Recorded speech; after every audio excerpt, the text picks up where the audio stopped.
अस्सलामुअलैकुम नाज़रीन, गिरदोपेश चैनल को सब्सक्राइब कीजिए, बेल आइकन को क्लिक कीजिए। आज की खबर ये है कि एएनपी की रहनुमा बेगम नसीम वली खान तवील अलालत के बाद इंतकाल कर गईं। वो 1933 में पैदा हुई थी। सियासी ख़ानदान से उनका ताल्लुक़ था। बाचा खान की बहू खान अब्दुल वली खान की दूसरी बीवी थी वो।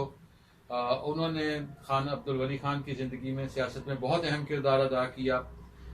एएनपी की तहरीक जो चली थी, एएनपी पीएनए की तहरीक जो चली थी, उसमें वो मरकज़ी उनका किरदार था, बल्कि पीएनए की तश्कील में भी उन्होंने अहम किरदार अदा किया।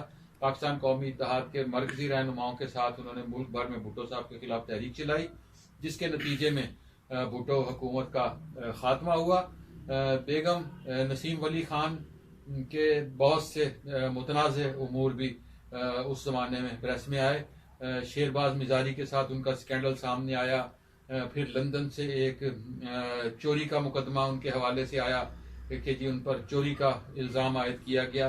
वो चोरी का इल्ज़ाम भी बाज़ लोग कहते हैं कि वो गलत था, लेकिन उस ज़माने के अखबारात में वो बहुत नुमायाँ हुआ, उसका चर्चा हुआ।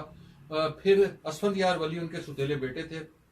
एएनपी की क़यादत जब उनके पास आई तो फिर बेगम नसीम वली खान को साइडलाइन कर दिया गया।